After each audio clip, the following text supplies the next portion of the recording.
photo আমি hi guys আমি তো ফটো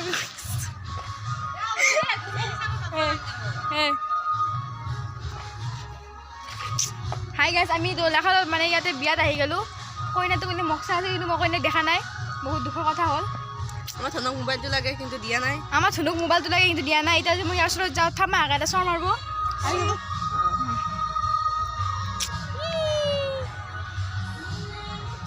হাই দিয়া হাই হাই হাই দিছি হাই আমার ধনক হাই দিছি আমার এফালে এটা দম্বৰু আছে নাম দম্বৰু বিশেষকৈ নামটো দিছে আমাৰ মামাই দম্বৰু ধুনীয়া নাম হাই নি ওলা হাইদি বিয়াত আহিবি না খাওয়াত বেছি হৈ গেল আগবাঢ়িছি